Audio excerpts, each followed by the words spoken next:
ವಿಚಾರವಾಗಿ ಅಬ್ದುಲ್ ರಜಾಕ್ ಯಾವತ್ತು ಮಾತಾಡಿದ್ರಿ? ಸೆಕೆಂಡ್ ದಿಲೀಪ್ ಅವರೇ ಯಾವತ್ತು ಮಾತಾಡಿದ್ರಿ ಯಾವ ವಿಚಾರವಾಗಿ?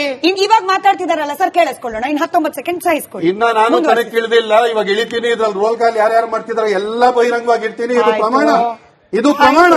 ಕಣಕ್ಕೆ ಇಳಿತೀನಿ, ಒಳ್ಳೇದ್ರಿ. ಅದು ಮುಂದಿರ್ತೀನಿ. ಈ ದೇಶಕ್ಕೆ ನೀವು ಮಾತಾಡಿದ್ರಿ, ನಾವು ಕೇಳಿಸ್ಕೊಂಡ್ವಿ. ದಿಲೀಪ್ ಅವರೇ ಮತ್ತೊಮ್ಮೆ ಮನವಿ ಮಾಡ್ಕೊಳ್ತಾ ಇದ್ದೀನಿ, ದಯವಿಟ್ಟು ಅವ್ರವ್ರ ಸಮಯದಲ್ಲಿ ಅವ್ರು ಮಾತನಾಡೋಣ. ರಜಾಕ್ ಅವರೇ, ನಿಮ್ಮ ಕಳಕಳಿ ಕರೆಕ್ಟ್ ಇದೆ. ಯಾರೆಲ್ಲ ರೋಲ್ ಕಾಲ್ ಮಾಡ್ತಿದ್ದಾರೆ ಅವರ ಹೆಸರನ್ನ ಬಹಿರಂಗ ಅಷ್ಟೇ ಪ್ರಾಮಾಣಿಕವಾಗಿ ರಜಾಕ್ ಅವರೇ ಕೇಳಿಸ್ಕೊಳ್ಬೇಕು. ಈಗ ನನ್ನ ಸಮಯದಲ್ಲೂ ನೀವು ಮಾತನಾಡ್ತಿದ್ದೀರಿ, ಬೇರೆಯವ್ರಿಗೆ ಡಿಸಿಪ್ಲಿನ್ ಹೇಳ್ತೀರಿ ನೀವು. ಈಗ ನೀವು ಎಷ್ಟು ಪ್ರಾಮಾಣಿಕವಾಗಿ ರೋಲ್ ಕಾಲ್ ಮಾಡೋರ ಬಗ್ಗೆ ಬೆಳಕು ಚೆಲ್ತೀನಿ ಅಂತ ಹೇಳ್ತಾ ಇದ್ದೀರಿ. ನಾನು ಬಹಳ ಸಾಫ್ಟ್ ಲ್ಯಾಂಗ್ವೇಜ್ ಅಲ್ಲಿ ಹೇಳ್ತಾ ಇದ್ದೀನಿ. ಅದೇ ರೀತಿಯಲ್ಲಿ ಪ್ರಾಮಾಣಿಕವಾಗಿ ಯಾರೆಲ್ಲ ಇವ್ರಿಗೆ ಜಾಗ ಕೊಡ್ತಿದ್ದಾರೆ, ಯಾರೆಲ್ಲ ಇವ್ರಿಗೆ ಆಧಾರ್ ಕಾರ್ಡ್ ಕೊಡ್ತಿದ್ದಾರೆ, ಯಾರೆಲ್ಲ ಇವ್ರಿಗೆ ರೇಷನ್ ಕಾರ್ಡ್, ವೋಟರ್ ಕಾರ್ಡ್ ಕೊಡ್ತಿದ್ದಾರೆ, ಅವ್ರ ಬಗ್ಗೆನೂ ಕೂಡ ಬೆಳಕು ಚೆಲ್ಲಿ ಅಂತ ಹೇಳಿ ನಾನು ಮನವಿ ಮಾಡ್ಕೊಳ್ತಾ ವಿವೇಕ್ ಅವ್ರಿಗೆ. You have 1.5 hours. ರಾಜ್ಯ ಜನತೆಗೆ ಹೇಳ್ತೀನಿ, ಈ ವಿಡಿಯೋ ಇವರು ಯೂಟ್ಯೂಬ್ ಮೇಲೆ ಹಾಕ್ತಾರೆ, ಅಮಿತ್ ಶಾಗೆ ಟ್ಯಾಗ್ ಮಾಡಿ, ನ್ಯಾಷನಲ್ ಸೆಕ್ಯೂರಿಟಿ ಆಕ್ಟ್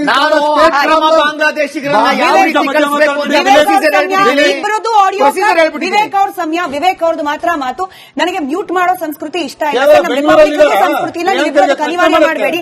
ವಿವೇಕ್ ಅವರೇ, ಇಫ್ ಐ ಆಮ್ ಕರೆಕ್ಟ್, ನನ್ನ ಹೋಮ್ವರ್ಕ್ ಕರೆಕ್ಟ್ ಇದ್ರೆ ಫಾರಿನರ್ಸ್ ಆಕ್ಟ್ 1946, ಹಾಗೆ ಪಾಸ್ಪೋರ್ಟ್ ಆಕ್ಟ್ 1967, ಹಾಗೆ ಸೆಕ್ಷನ್ 1414A ಇದೆಲ್ಲವೂ ಏನ್ ಹೇಳುತ್ತೆ ಅಂತಂದ್ರೆ, ಯಾರೆಲ್ಲ ಅಕ್ರಮವಾಗಿ ಬಂದು ನಮ್ಮ ರಾಜ್ಯದಲ್ಲೋ ನಮ್ಮ ದೇಶದಲ್ಲೋ ನೆಲೆಸಿದ್ದಾರೆ ಅವ್ರ ಪತ್ತೆ ಹಚ್ಚಿ ಅವರನ್ನ ಕಠಿಣವಾಗಿ ಶಿಕ್ಷೆಗೂ ಒಳಪಡಿಸಬೇಕು, ಡಿಪೋರ್ಟ್ ಮಾಡಬೇಕು ಸಂಬಂಧಪಟ್ಟಂತಿದೆ.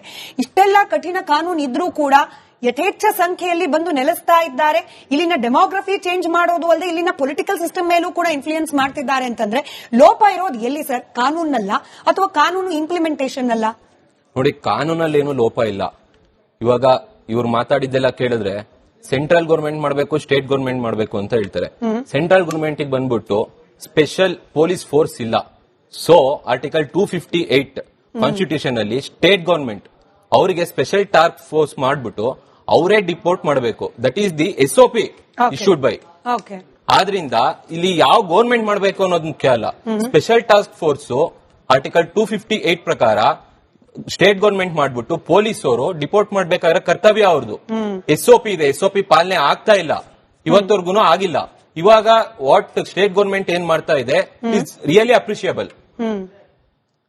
ಆಯ್ತು, ಸರಿ. ಅಲ್ಲಿಗೆ ನಿವೃತ್ತ ಪೊಲೀಸ್ ಅಧಿಕಾರಿಗಳಿದ್ದಾರೆ. ಉಮೇಶ್ ಸರ್, ಇಂತಹ ಅನೇಕ ಆಪರೇಷನ್ ಗಳನ್ನ ನಿಮ್ಮ ಅವಧಿಯಲ್ಲೂ ನಡೆಸಿರಬಹುದು. ಬಟ್ ಬಹಳ ಚರ್ಚೆಗೆ ಒಳಪಡೋದು ಏನ್ ವಿಚಾರ ಅಂತಂದ್ರೆ, ಕೇವಲ ಈ ಅಕ್ರಮ ಬಾಂಗ್ಲಾದೇಶಿಗಳ ಬಗ್ಗೆ ಮಾತ್ರ ಬಹಳ ಚರ್ಚೆ ಆಗುತ್ತೆ. ಆಫ್ರಿಕಾದಿಂದ ಬಂದು ನೆಲೆಸಿರುವವರಿಂದನೂ ಕೂಡ ಸಮಾಜಕ್ಕೆ ವಿರುದ್ಧವಾದ ಅನೇಕ ಚಟುವಟಿಕೆಗಳಾಗ್ತಾ ಇದೆ. ಈ ಡ್ರಗ್ಸ್ ಅಂತ ಬಂದಾಗ್ಲೆಲ್ಲ ಸಿಕ್ಕಾಕೊಳ್ಳೋದೇ ಅಲ್ಲಿಂದ ಬಂದವರು, ನೈಜೀರಿಯಾದವರು ಇರ್ತಾರೆ. ಬಟ್ ಬಾಂಗ್ಲಾದೇಶಿಗಳು ಮಾತ್ರ ಸಮಾಜಕ್ಕೆ ಥ್ರೆಟ್ಟು, ಬಾಂಗ್ಲಾದೇಶದಿಂದ ಬಂದು ನೆಲೆಸಿರುವವರು ಮಾತ್ರ ದೇಶ ವಿರೋಧಿ ಚಟುವಟಿಕೆಗಳಲ್ಲಿ ಭಾಗಿಯಾಗ್ತಾರೆ. ಈ ರೀತಿ ನರೇಟಿವ್ ಯಾಕೆ ಅಂತ ಹೇಳಿ? ಇಲ್ಲ, ಒಂದೇನಾಗುತ್ತೆ, ಬೇರೆ ದೇಶಗಳಿಂದ ಬರ್ತಕ್ಕಂಥವ್ರು ನಾವು ಒಂದು ವಿಭಾಗ ಮಾಡೋದು NDPS ಒಳಗಡೆ ಡ್ರಗ್ಸ್ ಅಲ್ಲಿ ನಾವು ಅವ್ರನ್ನ ತಗೊಂಡಾಗ ಏನಾಗ್ತದೆ, ಅದನ್ನ ನಾವು ಬೇರೆ ವರ್ಗೀಕರಣ ಮಾಡಬೇಕಾಗ್ತದೆ. ಬಾಂಗ್ಲಾದೇಶಿಗಳನ್ನ ನಾವು ತಗೊಳಕ್ ಹೋದಾಗ ಏನಾಗ್ತದೆ ಅಂತಂದ್ರೆ, ಒಂದು ಆಕ್ಟಿವಿಟೀಸ್ ನೋಡ್ಬೇಕಾಗ್ತದೆ ನಾವು, ಒಂದು ನೆಲೆಸುವಿಕೆ, ಬಂದು ಇಲ್ಲಿ ಉಳ್ಕೊಳ್ಳುವಂತದ್ದು, ಮತ್ತೆ ಅವ್ರು ವಿಚಿತ್ರಕಾರಕ ಶಕ್ತಿಗಳ ಜೊತೆ ಯಾಕೆ ಕೈ ಜೋಡಿಸ್ತಾರೆ, ಮತ್ತೆ ಟೆರರಿಸ್ಟ್ ಆಕ್ಟ್ಗಳ ಜೊತೆ ಏನೇನೆಲ್ಲ ಈಗಾಗಲೇ ಅವರು ಡಾಕ್ಯುಮೆಂಟೇಶನ್ ಗಳನ್ನ ಪ್ರಿಪೇರ್ ಮಾಡ್ಕೊಂಡಿದ್ದಾರೆ, ಎಷ್ಟು ಜನ ಅರೆಸ್ಟ್ ಆಗಿ ಜೈಲ್ಗೆ ಹೋಗಿದ್ದಾರೆ ಅಂತ ಅನ್ನುವಂಥದ್ದು ನಾವು ಈಗಾಗಲೇ ಬಹಳ ಕ್ರೊನಾಲಜಿಕಲ್ ನೋಡಾಗಿದೆ. ಯಾರ್ಯಾರು ಯಾವಾಗ ಬಂದ್ರು, ಎಲ್ಲೆಲ್ಲಿ ಬ್ಲಾಸ್ಟ್ ಗಳಾದೋ, ಏನೇನೆಲ್ಲ ಅವ್ರು ಪೂರ್ವಕವಾಗಿ ಬಂದು ಇಲ್ಲಿ ವಾಸ ಮಾಡಿದ್ರು, ಎಷ್ಟು ಜನ ಇನ್ನೂ ಅಬ್ಸ್ಕ್ಯಾಂಡಿಂಗ್ ಇದ್ದಾರೆ ಅಂತ ಅನ್ನುವಂಥದ್ದು.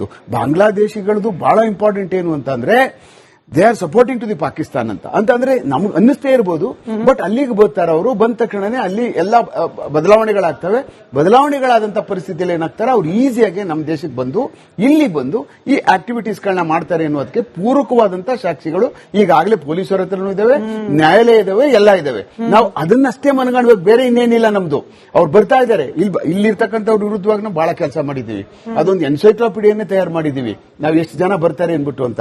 ಆಮೇಲೆ ಇರ್ತಕ್ಕಂಥ ಎಲ್ಲ ಏನ್ ಈ ರೋಸ್ ಗಾರ್ಡ್ಗಳಲ್ಲಿ ಇದಾವಲ್ಲ, 50-80% ನನ್ನ ಲೆಕ್ಕದಲ್ಲಿ ಅವರೇನೆ. ಆಲ್ಮೋಸ್ಟ್ ಇದೀಗ ಮಡಿಕೇರಿ ಭಾಗದಲ್ಲಿ ಸ್ವಲ್ಪ ಕ್ಲೀನ್ಸ್ ಆಗಿದೆ. ಯಾವಾಗ ಅಸ್ಸಾಂ ವೆಸ್ಟ್ ಬೆಂಗಾಲ್ ಎಲೆಕ್ಷನ್ ಆದ್ಮೇಲೆ. ಈಗೇನಾಗ್ತದೆ, ನಾವು ಮೊದಲೆಲ್ಲ ಹೋಗ್ತಾ ಇದ್ವಿ, ನಾವು ಕ್ರಾಸ್ ಮಾಡಿದೀವಿ, ಈಸಿ ಯಾರು ಬೇಕಾದ್ರೂ ಹೋಗೋದು ಅತ್ತೆ ಮನೆಗೆ ಹೋದಂಗಲ್ಲಿ ಮುರ್ಷಿದಾಬಾದ್ ಹೋಗ್ಬಿಟ್ರೆ ನೀವು ಯಾರು ಬೇಕಾದ್ರೂ ಹೋಗ್ಬೋದು, ಯಾರು ಬೇಕಾದ್ರೂ ಬರ್ಬೋದು. ಈಗ ಹೇಗ್ ಮಾಡ್ತಾ ಇದ್ರೋ ಗೊತ್ತಿಲ್ಲ. ಬಟ್ ಬಹಳ, ಯಾಕಂದ್ರೆ ಅವ್ರ ಜಮೀನುಗಳು ಈ ಕಡೆ ಇತ್ತು, ಇವ್ರ ಜಮೀನುಗಳು ಆ ಕಡೆ ಇತ್ತು. ಅದನ್ನ ಡಿಮಾರ್ಕೆಟ್ ಮಾಡಿದ್ದಾರೆ, ನೀವು ಈ ಕಡೆ ಬರಬೇಡಿ, ನೀವು ಆ ಕಡೆ ಹೋಗ್ಬಿಡಿ ಅಂತ. ಬಟ್ ಇನ್ನೂ ಫೈನಲೈಸ್ ಆಗ್ಲಿಲ್ಲ ಅದು. ಬಟ್ ಅದೆಲ್ಲ ಈಗ ಅದೊಂದು ಬಾರ್ಡರ್ ಅಂತ ಅನ್ನುವಂಥದ್ದು ನನ್ನ ಲೆಕ್ಕದ ಹಾಳಾಗುತ್ತೆ. ಆದ್ರೆ ನಾವು ವರ್ಗೀಕರಣ ಮಾಡಬೇಕಾದಾಗ ನಾವು ಬೇರೆ ದೇಶದಿಂದ ನೈಜೀರಿಯನ್ಸ್ ಬರ್ತಾರೆ, ಮೋಸ ಮಾಡ್ತಾರೆ, ಡ್ರಗ್ಸ್ ತರ್ತಾರೆ, ಅದೊಂದು ವಿಭಾಗ. ಅವ್ರನ್ನ ಸದೆ ಬಡಿತಕ್ಕಂಥದ್ದು, ಅವ್ರನ್ನ ತಾಚೆ ಬಿಸಾಕ್ತಕ್ಕಂಥದ್ದು ಕೆಲಸನ ನಿರಂತರವಾಗಿ ಮಾಡ್ತಾರೆ. ಅವ್ರು ಹೇಳಿದ್ರು, ಅಡ್ವೊಕೇಟ್ ಸಾಹೇಬ್ರು, SOP ನಮ್ಗೆ ಇರ್ತಕ್ಕಂಥದ್ದು ಸ್ಟೇಟ್ ಗವರ್ಮೆಂಟ್ ಅವ್ರಿಗೆ, ನಾವೇ ಹಿಡಿಬೇಕು. ಯಾವುದೇ ಸರ್ಕಾರಗಳು ಬರ್ಲಿ ಬಿಡಿ, ಅವ್ರು ಕಿತ್ತಾಡ್ತಾನೆ ಇರ್ತಾರೆ, ನಿಮ್ ಕಾಲದಲ್ಲಿ ಬರ್ತಾರೆ, ನಮ್ ಕಾಲದಲ್ಲಿ ಬರ್ತಾರೆ ಅಂತ ವಿಚಾರ ಬಿಟ್ಟಾಕ್ಬಿಡೋಣ. ಬಟ್ ನಮ್ಮ ಕೆಲಸ ಇಲ್ಲಿ ಬಹಳ ಮೇಜರ್ ಇದೆ ಪೊಲೀಸ್ ಅವ್ರದ್ದು. ಯಾವುದೇ ಸರ್ಕಾರ ಇರಲಿ, ಅಲ್ಲಿ ABCD ಯಾವ್ದಾರ ಸರ್ಕಾರ ಬರಲಿ, ನಾವುಗಳು ಬಹಳ ಸುಲಭ ಗುರುತಿಸುವಂತದ್ದು ಅತ್ಯಂತ ಸುಲಭವಾದಂತ ಕೆಲಸ.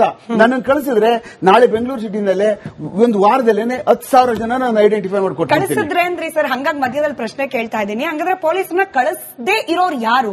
ಅವ್ರು ಹೋಗದೆ ಇರೋ ರೀತಿಯಲ್ಲಿ ತಡಿತಾ ನನ್ನನ್ನು ಕಳಿಸಿದ್ರೆ ಬೇರೆಯವರು ಮಾಡ್ಬೋದು, ಅದೇನ್ ಬೇರೆ ಇಲ್ಲ. ನಾನು ನಿರ್ಧಾರ ಆಗ್ಬಿಟ್ಟಿದ್ದೀನಿ. ಒಳಗಡೆ ಹೋಗಿ ಬಹಳ